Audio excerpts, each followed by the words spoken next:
They have nearly 8 million fans, but somehow they earned the title of the most hated couple on TikTok. The Matt and Abby drama, the plot super thickens. I'm actually speechless. Behind the picture-perfect family vlogs, many believed Matt and Abby Howard have been consistently waving red flags all along, as well as putting their children in dangerous situations. Finding out that they did this so carelessly with 2 different rooms? What on earth? This is absolutely the craziest I have ever seen in my life. Forcing them to respond to the backlash.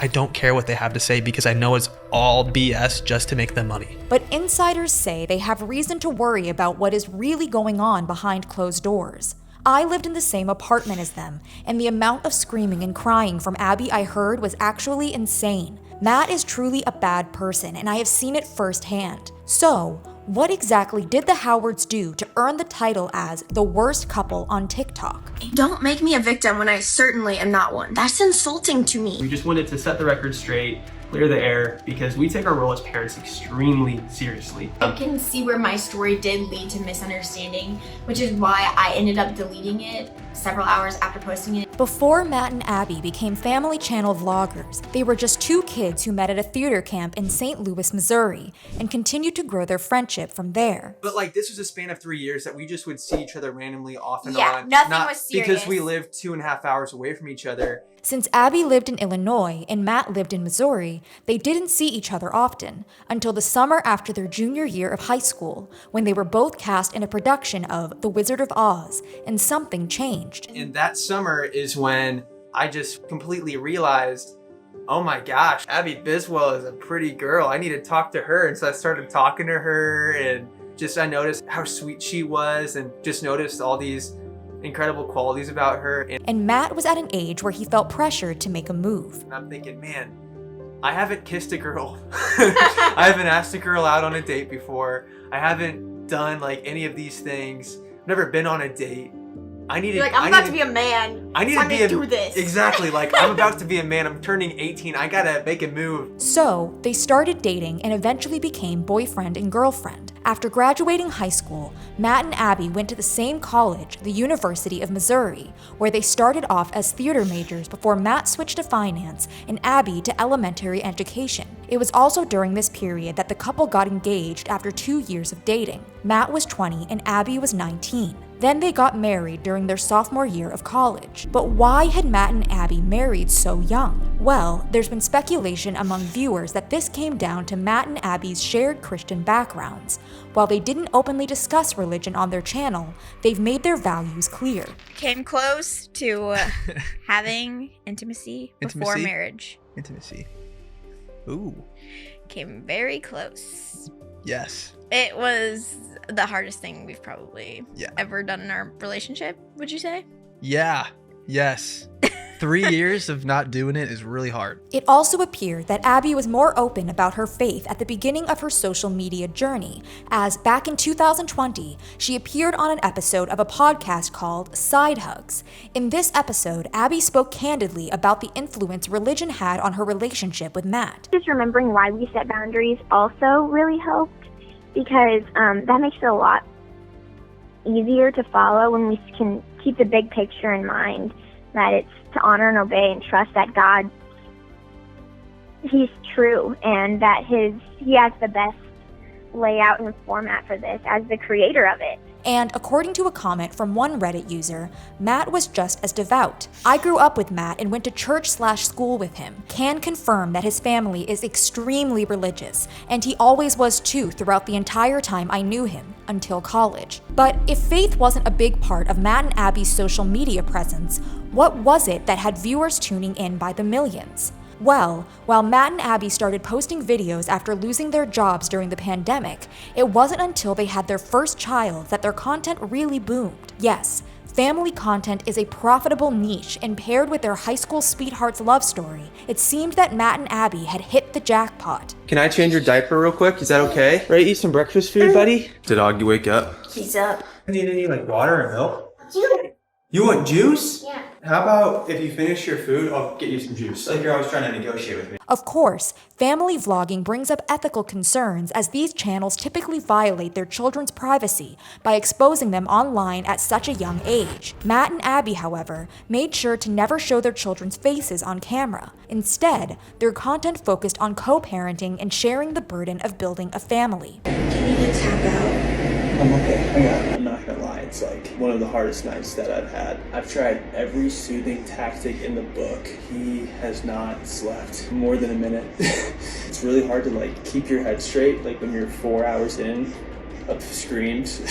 I just have the utmost respect for single moms, single parents out there. I could not do this on my own. Yes, Matt and Abby were a rare breed of down-to-earth family vloggers. At least, that's how they portrayed themselves. But slowly, viewers began turning against the couple, begging the question, where did it all start to go wrong? The crack in the Howards' perfect family facade started to show when Matt uploaded a video of himself taking care of his firstborn son while doing chores. While the visuals were charming, it was the voiceover that caught viewers off guard. Don't be fooled by me picking up my house because I'm not typically the one that does it. And don't be fooled by me taking care of my son because most of the time my wife does that too. Abby really wanted to go to the gym tonight, so I'm on Griffin duty and I wanted to surprise her with a clean house when she got home. In our relationship, we naturally take on more traditional marital roles, and I don't think there's anything wrong with that. Yes, Matt admitted that he and Abby take on traditional marital roles in their relationship, and that he rarely helps out with household chores or taking care of his firstborn. But maybe that was for the good of their children. See, another video of Matt taking care of their son raised concern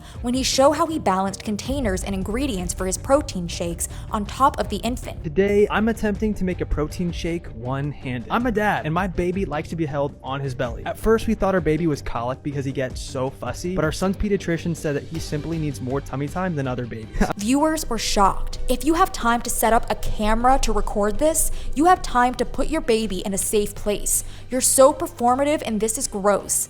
The way this stressed me out. The growing backlash came to the point that Abby recorded a video defending Matt. We have different roles. Consider one another's interests and strengths and allocate tasks accordingly. I do tend to take on more of the cleaning and taking care of our baby. That's what I enjoy and what I'm good at. My husband is pretty much responsible for the bulk of the business tasks, financial responsibilities, cars, insurance, and so on. However, knowing that Matt was in charge of the finances, viewers couldn't help but point out several financial failures the couples had gone through, from forgetting to pay bills. I am so sorry. Now, I know that sounds super irresponsible, but we have all of our bills set up on autopay, and today I noticed that our toilets wouldn't flush. So I called our water company, and sure enough, they turned off our water because we haven't paid our bill since we bought our house. And the bill was just shy of $1,000. To Abby's credit score taking a hit because of an unpaid subscription. So she got a subscription of Duolingo. I forgot that it was tied to your old credit card. Yeah. Duolingo charged that card every single month for like a year. The balance was like very low because Duolingo's not like expensive,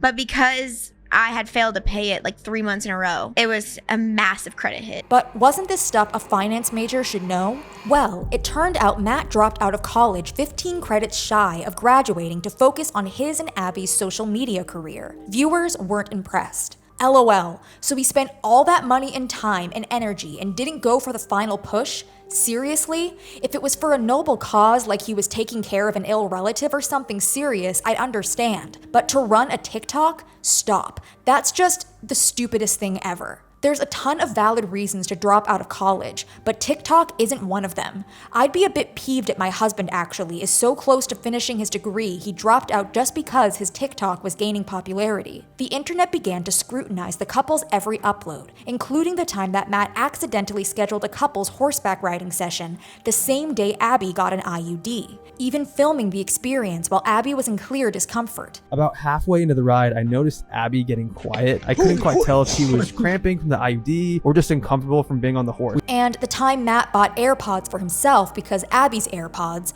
which he frequently borrowed, broke. Why don't you fix my AirPods? I can't. I tried. I could not fix them. Many also felt that it was irresponsible for Matt to get Abby pregnant while she was still recovering from the birth of their first child. It's gonna be alright, honey. It's just getting darker. It's gonna be okay. I'm pregnant. It's okay. Yes, of course. We knew we wanted more than one baby. It's okay. Okay, but 5 months old. I know. I know. That's definitely not That wasn't the plan. While Matt might have felt ready, Abby clearly didn't. I felt not equipped Yes. to enter into a new pregnancy. And so In fact, Abby has opened up about her postpartum depression after having kids so close in age together. maybe I had something wrong with me. You did not have anything wrong. I think it's because we had them so close together. I was just like so down bad that I didn't realize it wasn't normal. Yet, according to Matt, they were both recovering from the birth of their firstborn, recovering from birth hit us like a train. wording that caught viewers off guard. I love how he said they are both recovering like he had a baby. And this wasn't the only time Matt was criticized for making things about himself. For example, Matt described the hospital stay following Abby's C-section as putting their marriage to the test. We were just sleep deprived, and my wife was dealing with the intense hormone change that happens postpartum. But worst of all, there was breastfeeding, which really caused us to butt head. Yes, they fought over Abby's desire to breastfeed their child, which seemingly wasn't going as smoothly as Matt would have liked. I offered to give our baby formula until my wife's milk came in, but she saw this as a direct attack. Naturally, comments like this provoked criticism. What really struck me is him saying that their stay put their marriage to the test, and not for any other reason other than Abby's hormonal changes and the breastfeeding, which I don't think that it could be any more obvious that she very obviously did not feel supported by him. And truly, that is an absolute nightmare when you are freshly postpartum. And this wasn't the only way Matt failed to support Abby following the C-section. See, it turned out that the entire time Matt was filming social media footage in the hospital, he was giving Abby the silent treatment. That's right. While Abby was experiencing intense postpartum emotions, I love the baby, and I don't know why I'm not as happy as I thought I was gonna be, and I looked forward to meeting him so much, but then why is it like I'm having a hard time connecting with my spouse and with my new baby? in a deleted portion of their podcast, Matt confessed to dealing with his own baby blues. I was having this like realization moment of, okay, like my life just changed big time. And for a little bit, I was like, wow, like all my career goals have to go to the wayside. And I just kind of I was kind of frustrated a little bit. I could tell. And I just kind of shut down and didn't say anything. Like I was just like quiet. Yeah. I was kind of mad. Yeah. And that just lasted for like a day. It lasted like 2 days. And viewers were sympathetic, at least to what Abby had to deal with. He's so clueless. He has no self-awareness or empathy. You can tell that Abby is still feeling hurt, but Matt is just casually talking about it like it's no big deal. He makes zero attempt to understand how it felt for Abby. Does Abby not have goals and dreams? Only Matt's matter? Give me a break. I'm sure she wants to do more than just be a mom, but to him, her life's goal is fulfilled because she's a woman and has nothing else to accomplish. He may not realize he is sexist, but I think he's sexist. He talks like Abby made the baby alone, like he literally is trying to play the victim when everyone knows that it takes two to make a baby. And while Matt may have tried to deny it, if there was one diva in the relationship, the evidence suggested it was him. Matt is more high maintenance than Abby. Okay, 1, 2, 3, No. agree. I feel like I'm a go with the flow type of guy. Then there was the time Matt revealed that he decided to move Father's Day to September to prevent a certain mishap from happening again. Father's Day, it's always in June, and it's like Last always year around. was June 18th, which is Matt's birthday. So he had Yes. Father's Day and his birthday on the same day.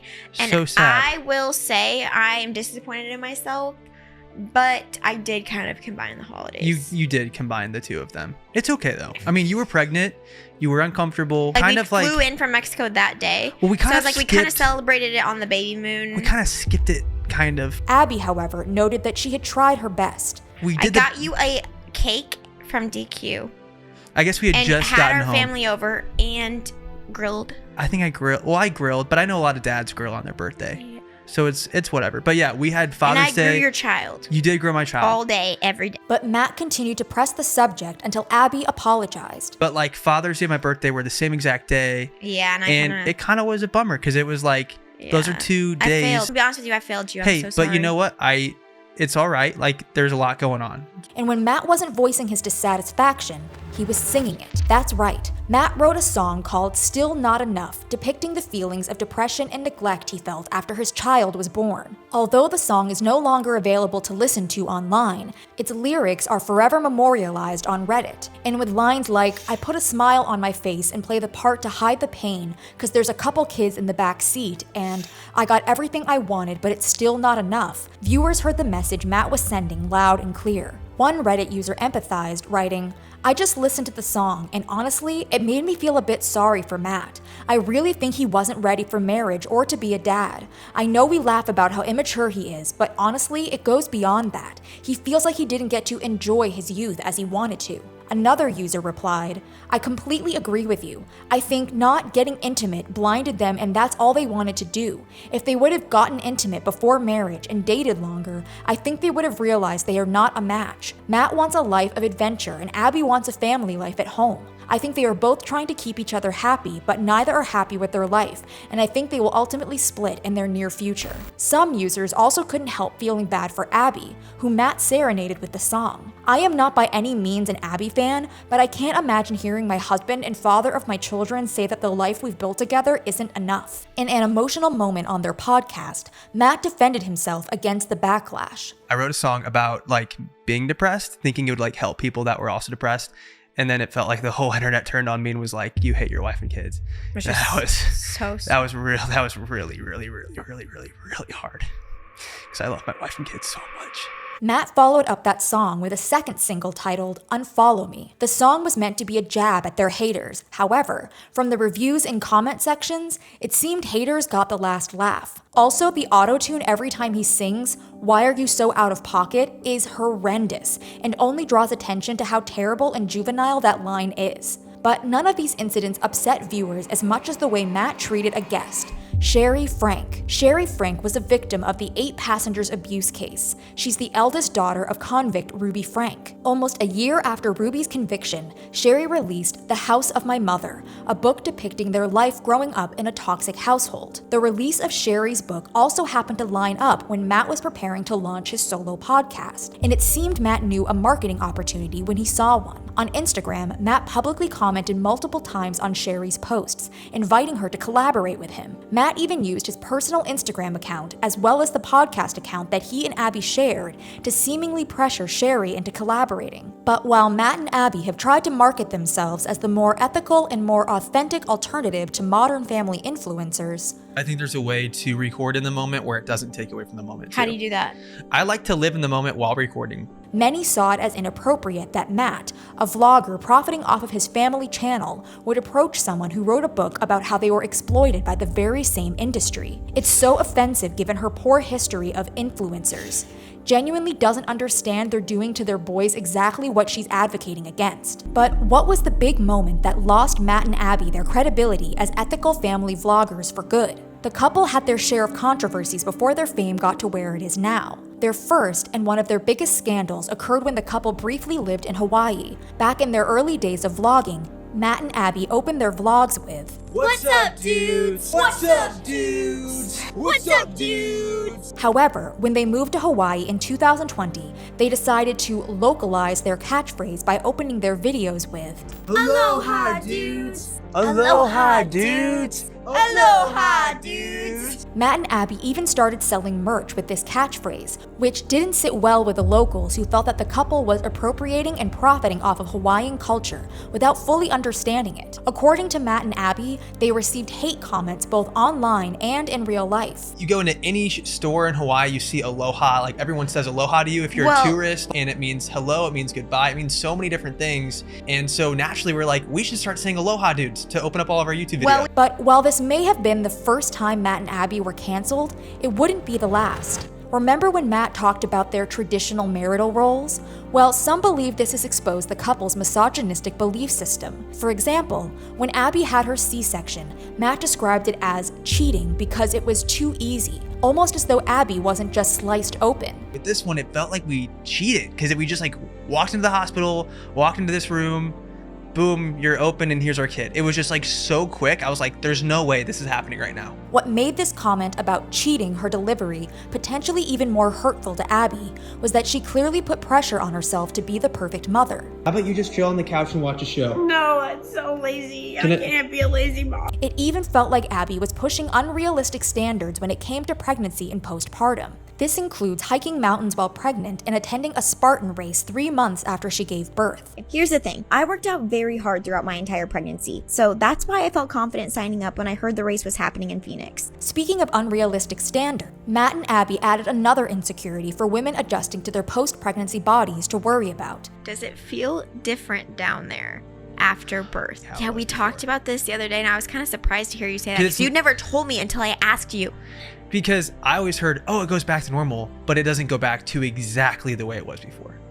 If that makes sense. And when it came to reassuring his wife that he was still attracted to her, well, he wasn't exactly convincing. You say whatever. Still like it after? I still like it, of course. You like it as much?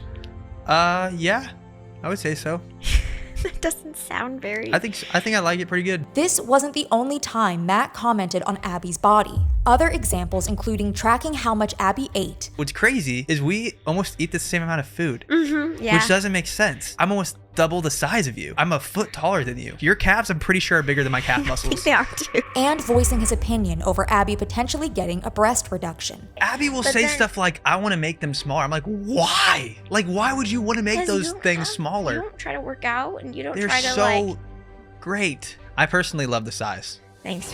So a reduction would be sad, but okay. It's your body. In response to the podcast clip, one Reddit user commented, Abby says she is considering a future reduction because her breast size is not easy to work out with. The fact that Matt lays guilt and doubt on her as if her breasts are there for him is disgusting. He tried to save face by adding in, it's your body, after the fact, but he clearly would not support a reduction. Another user joked, but the boobies, what about the boobies for him? Then there was the time the parents attended a party with their newborn in August 2022, back when COVID-19 was still considered a global health emergency. Oh my gosh, who were those crazy parents that took their 7-week-old baby to a party in Malibu? Oh yeah, that would be us. And while they claimed, our goal ever since becoming parents has been to be the chill parents. We want to live life as normally as possible. Now obviously that's within reason. Our baby's health and safety is of the utmost importance to us. The internet wasn't sold.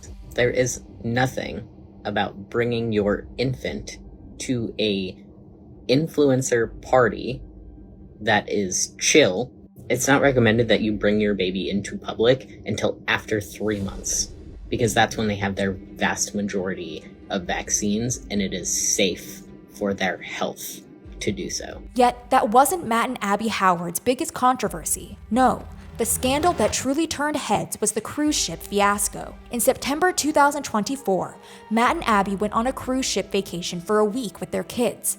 Like most of their activities, this was well documented on their social media platforms. We are on a cruise with our 2 kids, so let's do a room tour. This is the shower. This is our view of the ocean. Okay. Check it out, we have life jackets. Hopefully we don't have to use them. Yet, this picture-perfect family vacation was tainted by one disturbing decision the Howards made, leaving their children alone. That's right. According to Abby's Instagram story, while they took their children to dinner the first 5 nights, it became apparent that they weren't enjoying it and therefore they weren't either. So then we switched our dinner time to after their bedtime and FaceTimed the monitors while we ate. Baby monitors don't work on board unless you're only like 10 feet away, and that worked out much better for everyone. As for why they didn't make use of the childcare available on board, according to Abby, you need to book ahead if your child is under 3, and pretty much all of the dinner slots were already booked before I could get to the nursery, an hour after boarding. But for many viewers, there was no excuse for what Matt and Abby had done. On a cruise ship, a boat in the middle of the ocean.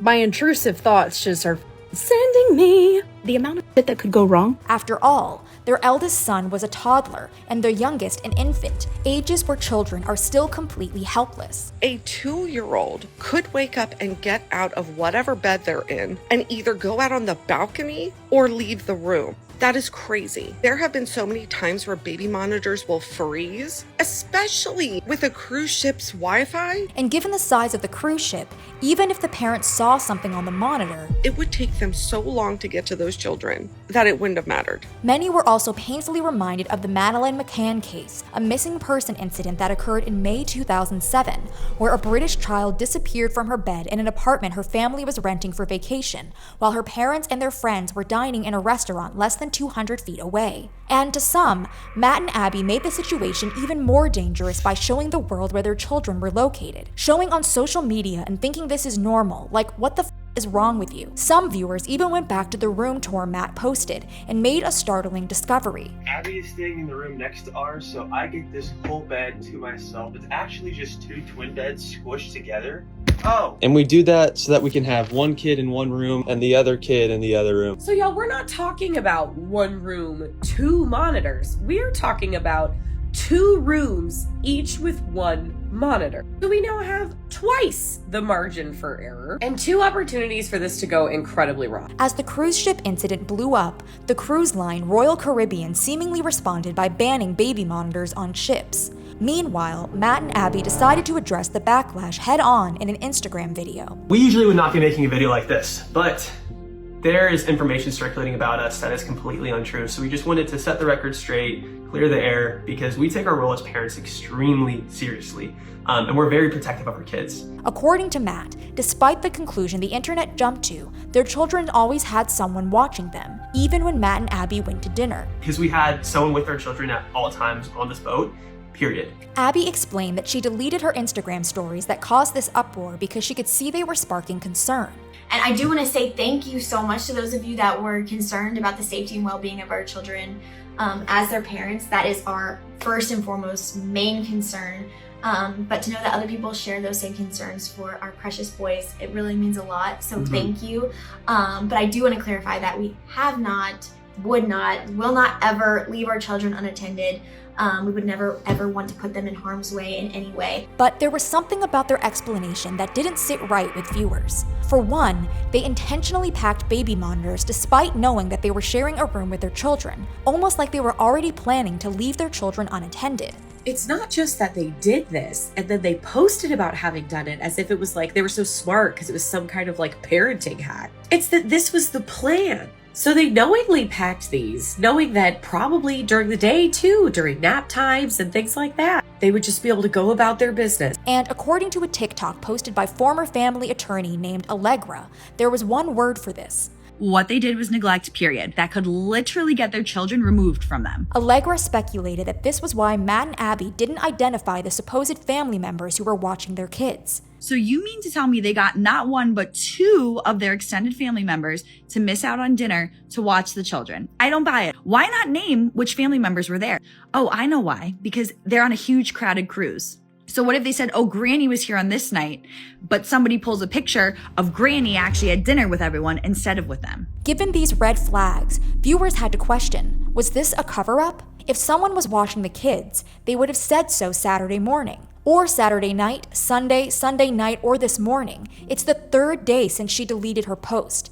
Then they deleted all negative comments. Then they made an explanation video. Boo! Do not believe a word of it. If someone was in the room, they wouldn't have needed the monitors. The fact that they did have monitors tells me there was no one in the room. But if Matt and Abby were willing to go to such lengths to hide their flaws, what other parts of their family life and marriage could they be keeping secret? With the release of Matt's solo podcast, more people have begun to speculate about the status of their marriage, especially after Matt admitted that he no longer slept in the same room with Abby. This is super embarrassing, but I've been sleeping in our walk-in closet for the past month now. This is our guest bedroom mattress that I dragged all the way from our guest bedroom into here. For someone like my wife who loves cuddles and loves to just like have me play with her hair while she falls asleep, she's not the biggest fan of this. However, according to Matt, this decision had nothing to do with his marriage, but came down to issues he was having falling asleep and feeling more productive at night. This decision that I made, which is a temporary decision by the way, was something I had to do just to prioritize my mental health because I was not okay. I was really struggling. I was feeling awful. But viewers saw Matt's reasoning as selfish and potentially poisonous to his marriage. Your sleep schedule sounds like a parent's, usually mom's, sleep experience with kids. My son makes noises and wakes up throughout the night, and it wakes me up, but I imagine if I just leave the room and leave the monitor for my husband to deal with it on his own? No, I really feel like this is so selfish, especially if she hates it. See a therapist and a sleep doctor. So you left your marital bed and you want a podcast without your wife? Abby won't do this long before she realized you are slowly withdrawing from her and your marriage. And it turned out this wasn't a recent development. Back in 2023, Abby announced on TikTok that Matt moved into the guest bedroom so he could take the night shift with their baby. I was super hesitant at first, but sometimes you just gotta sleep. This arrangement is only temporary, plus I'm pregnant, so quality rest is super important. But of course, this arrangement wasn't temporary, as recent comments on their video pointed out. This arrangement is only temporary, yet here we are 22 months later. He's happy as a clam with his own suite in the closet, complete with a bed and his new podcast. Even at the time the video was posted, viewers saw the decision to sleep in separate rooms as a warning sign. After receiving multiple comments about people's parents doing the same thing before divorcing, Matt and Abby responded, attempting to reassure viewers. We're together 95% of our awake hours. Oh, yeah. Honestly, probably more like 98%. We're honestly together too much, to be honest. You've been so much happier because you've been actually sleeping and you haven't been waking up as much. And then I'm able to sleep in if Griffin's up all in the night, but you can't. However, after Matt came out with his podcast, Abby made one thing clear. She was not on board with Matt's decision to move out of their bedroom. I don't like it. You don't like it. And while Matt made it seem like Abby's dissatisfaction was brand new information, according to Abby, it definitely wasn't. No, I complain about it every night. Don't I? You do. Divorce rumors, however, were around long before Matt launched his podcast, and at this point, they even poked fun at the speculation. By the way, I just realized I'm not wearing my ring. I should probably put that on. I think I took it off because I've been wearing this silicone ring that was like digging into my finger, and then my finger started to get chapped, and so I took it off today just to give my skin a break. Someone probably was freaking out the entire time, like, oh my gosh, they split up. We did split up. We're in different bedrooms, but we're still married and we still love each other. Still, it seemed Matt couldn't help but wonder, what if his life had gone in a different direction? In a podcast episode addressing viewers' assumptions, one viewer sent a comment speculating that Matt was interested in kissing other women, something Abby also had a hunch about. The more that Matt has gotten older and only kissed me, the more curious you've gotten about it. And Matt admitted the thought had crossed his mind. I'm curious what that would have been like if I would have kissed somebody before you. As for whether there was any desire behind his curiosity, well... But are you interested in it? I'm gonna say no. While this may have seemed like a harmless conversation, YouTuber Film Cooper since Matt's answer exposed something more sinister. There's no way that he is not specifically thinking of individuals that he's had crushes on and what it would have been like to be with them. Some believe that Matt and Abby are feeding into the speculation to stay relevant. I'm no content creator, but this feels like it's all for content and views. If his mental health was that serious, I don't think he would be going through this much trouble and effort. My gut says this is a cry for attention and relevancy. I hope I'm wrong, I really do. But even if this was a publicity stunt, many believe that there is more to Matt and Abby's marriage than what they choose to share online, especially since their entire livelihood depends on presenting the image of the perfect family. One person theorized that Matt was struggling behind the scenes. It's clear he gets a lot of his self-worth from being creative and being a performer. He talks about this on his new podcast, some of his background in theater, etc. I think he is starting his podcast as a way to have a venture for himself since the music is clearly not working out. I think he is probably very disappointed that his music has not taken off, and that is probably doubly difficult for him given that he actually cares about social media. But Abby has twice as many followers as him, and she does not even care. He has talked multiple times about how she brings in more money from ads, etc., but it is his passion. However, a TikTok user had a dark suspicion of what would happen if Matt did become successful. Anytime I hear anything about Matt Howard and his music, I think to myself, that man would leave his wife in an instant if he got super famous and was like a famous musician. Like, he needs success and he needs attention. He seems a little bit narcissistic to me. But Matt isn't the only one who seemed unfulfilled by married life. While Matt and Abby could both admit that marriage was no fairy tale, marriage is hard. Woo! 3, 2, 1. Woo!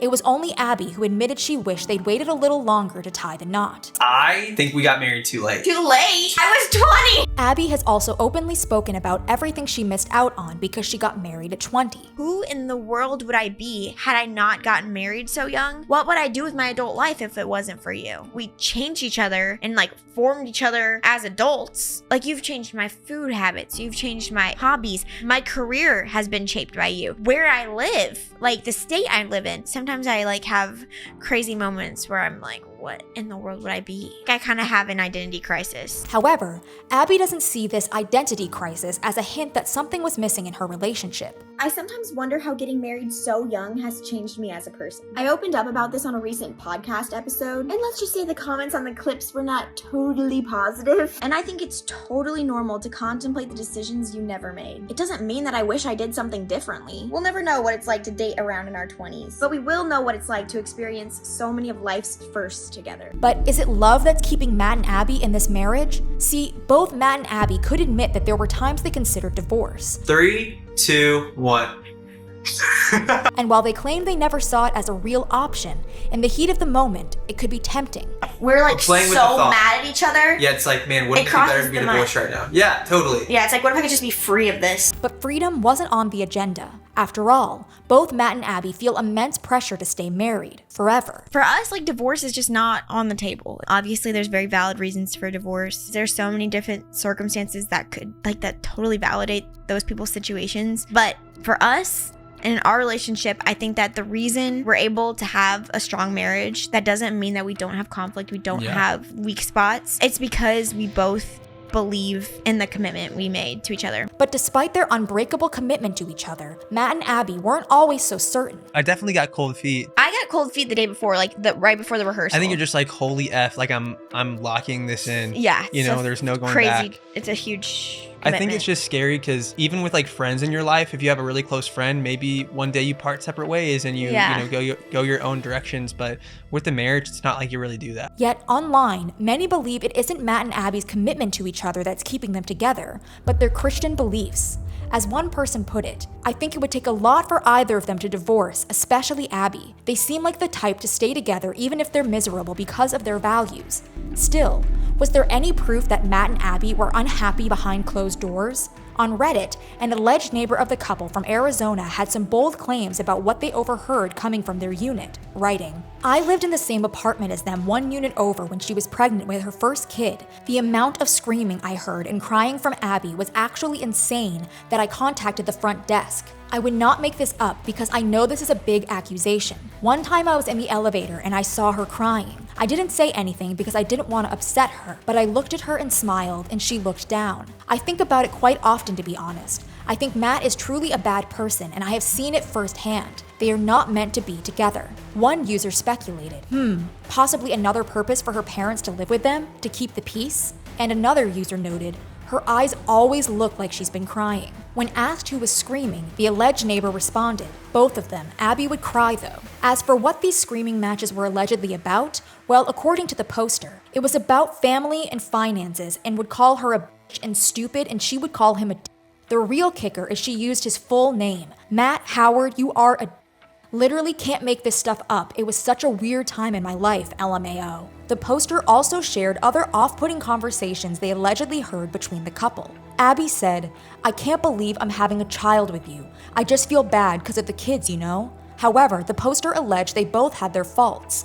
They would never be at the rooftop when everybody was out there. She always looked down. Abby definitely seems super controlling, but she was also toxic for sure. I would think Matt is very manipulative though. So, was Matt and Abby's online image built on a lie? And if so, how long before it all comes crumbling down? Abby has confessed that being swarmed with videos criticizing their relationship and parenting has made her want to give up their social media career for good.